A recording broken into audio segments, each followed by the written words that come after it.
सकते हैं क्या? अभी तो JWC का खत्म हो गया मामला, टेन्योर। आपका सवाल क्या है? अमित साहब,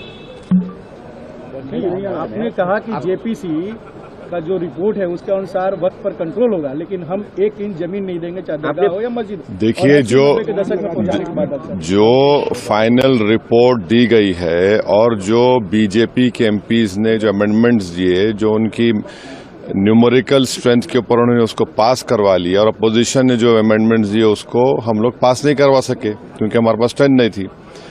सच्चाई ये है कि पहले तो आप ये जानिए कि वक्फ बोर्ड जो है वो मुसलमानों के उन प्रॉपर्टीज के लिए है जिसको हमारे बुजुर्गों ने दान दिया था, अपनी प्रॉपर्टी को दान दिया अल्लाह के नाम पर। उसमें मेंबर आप बना रहे हैं नॉन मुस्लिम को नंबर 1, और उसमें नॉमिनेट करेंगे, इलेक्शन नहीं होगा अभी स्टेट वक्फ बोर्ड में। आप नॉमिनेट करेंगे तो उसमें मेजॉरिटी नॉन मुस्लिम मेंबर्स भी हो सकते हैं उसमें। सेंट्रल वक्फ काउंसिल में भी ऐसा ही होगा। दूसरी बात यह है कि limitation act Hindu endowment board पर, सिख के गुरुद्वारा के ऊपर, क्रिश्चियंस पर अप्लाई नहीं होता, तो वक्फ बोर्ड पर क्यों लिमिटेशन एक्ट अप्लाई करने जा रही है सरकार? तीसरा यह है कि कलेक्टर या उसके अबाव ऑफिसर्स को कोई पावर ही नहीं है, आप उनको पावर देकर एग्जीक्यूटिव कंट्रोल करना चाह रहे हैं। चौथी बात यह है कि वक्फ बाय यूजर, जो वक्फ बाय यूजर है जिसको बाबरी मस्जिद राम मंदिर में सुप्रीम कोर्ट ने अपहेल्ड किया, उसके पैराग्राफ्स लिखे उसके बारे में, उस जजमेंट के मुताबिक राम मंदिर बन गई, और उस जजमेंट में जो वक्फ बाय यूजर के बारे में सुप्रीम कोर्ट ने कहा है, सरकार उसके बरक्स, उसका ऑपोजिट काम कर रही है। ऐसे कई अमेंडमेंट जो सरकार पेश की और फिर इस JWC में उसको बीजेपी के और उनके अलाइज ने पास किया, उससे वक्फ बोर्ड खत्म होकर रह जाएगा। ऑन पैरिटी, जब हिंदू एंडोमेंट बोर्ड्स में नॉन हिंदू नहीं बन सकता तो नॉन मुस्लिम कैसे बनेगा? यहां पर सिर्फ गुरुद्वारा प्रबंधक कमेटी में सिख ही बन सकता है, आप यहां पर क्यों बनाना चाह रहे? और एंक्रोचर्स को आप रिवॉर्ड कर रहे हैं लिमिटेशन एक्ट अप्लाई करके। ट्राइब्यूनल में आप क्या करने जा रहे हैं? तो ये तमाम चीजें, उससे एक ही मकसद है कि जितनी वक्फ प्रॉपर्टीज है सरकार उसको छीनना चाह रही है, जिसमें मस्जिद भी है, दरगाह भी है, खानखा भी है, कब्रिस्तान भी है।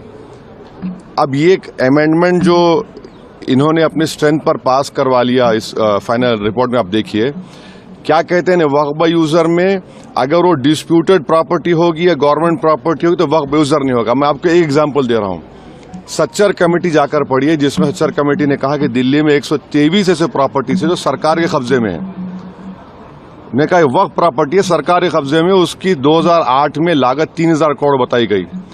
पार्लियामेंट के सामने की मस्जिद को गवर्नमेंट बोलती गवर्नमेंट की है, सामने है ना पार्लियामेंट सामने की, वहां के इमाम साहब MP हैं, उसका कोर्ट में केस चल रहा है, तो सरकार बोली हमारी प्रॉपर्टी हो गई।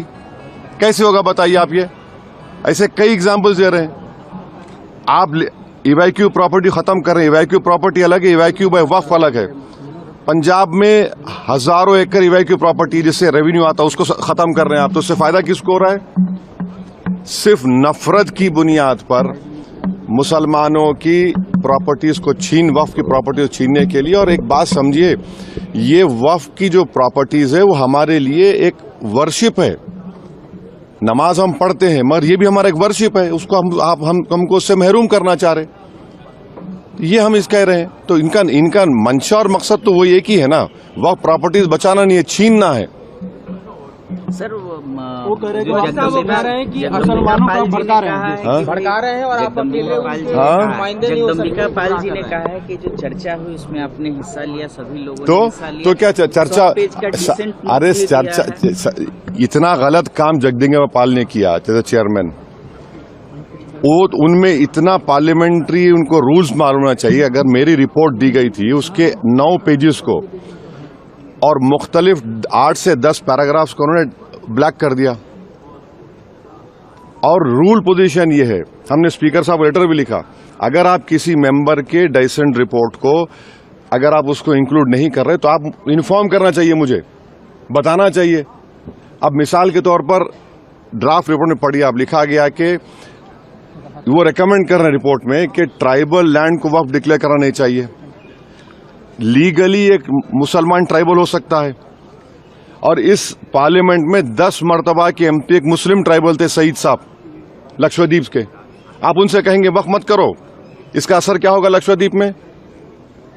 कितने ट्राइबल मुसलमान हैं? आप हम लिख के दिए कि ये लीगली रॉन्ग पोजीशन है आपका, आपने उसको ब्लैकआउट कर दिया। कई चीजें हम जो लिखी फैक्चुअल जो है उसको उसने ब्लैकआउट कर दिया, और इन्फॉर्म तक नहीं किया हमको। ऐसे कई अपोजिशन मेंबर्स की रिपोर्ट को बैकआउट कर दिया उन्होंने। तो ये मनमानी क्यों उन्होंने उसमें? ना तो देखिए 391 का रूल है, डायरेक्शन 91 भी हम मानते हैं, मगर आपको तो रीजन बताना चाहिए। फैक्चुअल को आप चीजों को आप उसको ब्लैक कर देते हैं।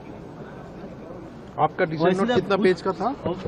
डिसेंट नोट तो हमारा बहुत लंबा था, जिसमें से कई फैक्चुअल जो चीजें थी, इसको चेयरमैन साहब ने अपने पावर्स का very narrow and parochial interpretation लेके ब्लैकआउट कर दिया उसको।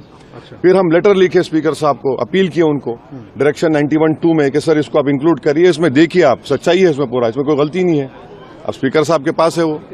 वैसे साहब लेकिन कुछ तो डाइल्यूट किया गया है। बिल्कुल क्या डाइल्यूट किया गया बताइए? नहीं आप बोलिए डाइल्यूट किया गया, बताइए बोलिए। वक्फ बाय यूजर वाले हम तो आपको एग्जाम्पल दे रहे हैं ना भैया। आप कह रहे हैं डिस्प्यूट हो गया गवर्नमेंट प्रॉपर्टी की, डिस्प्यूट के माने आपने लिखे उसमें, डिस्प्यूट कुछ भी हो जाएगा। अच्छा, और एक उसमें बिल में क्या है कि आप वक्फ के मुतवल्ली हैं, मैं जाकर कलेक्टर को बोलता हूं कि भाई ये इनकी प्रॉपर्टी वक्फ की नहीं है, और कलेक्टर जब इंक्वायरी ऑर्डर कर देगा तो जब तक वो वक्फ की प्रॉपर्टी नहीं रहेगी ना उसमें टाइम पीरियड है। अब कलेक्टर इंक्वायरी लेगा, मेरी वक्फ प्रॉपर्टी खत्म हो गई, इंक्वायरी का टाइम लिमिट नहीं है, और कलेक्टर कौन होता है? कलेक्टर गवर्नमेंट अपॉइंट करती नहीं करती, तो ये सेपरेशन ऑफ पावर्स का वायलेशन भी है। कहां से होगा बताइए? यही तो हम बता रहे हैं भाई, ऑन पैरिटी आप इसको क्यों? देखिए ना, हिंदू एंडोमेंट बोर्ड्स में, सिखों के गुरुद्वारा में, क्रिश्चियंस में, ये सब चीजें हैं क्या? आप वहां करने वाले हैं क्या? अच्छा, वक्फ फंड आता था 7%, उसको आपने कम कर दिया 5%, और अमेंडमेंट क्या किया? What ever the number government sacrifice है और कम हो जाएगा।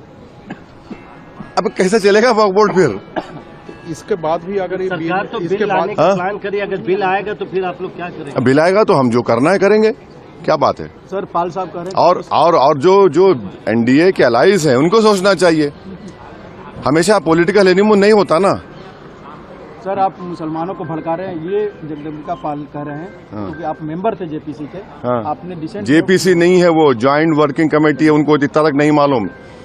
जेपीसी बोलते रहते हैं, ज्वाइंट वर्किंग कमेटी है। जेपीसी अगर होती तो उसको इन्वेस्टिगेटिव पावर्स होते, जैसा वन नेशन वन इलेक्शन बनाया गया है। ये ज्वाइंट वर्किंग कमेटी है बस।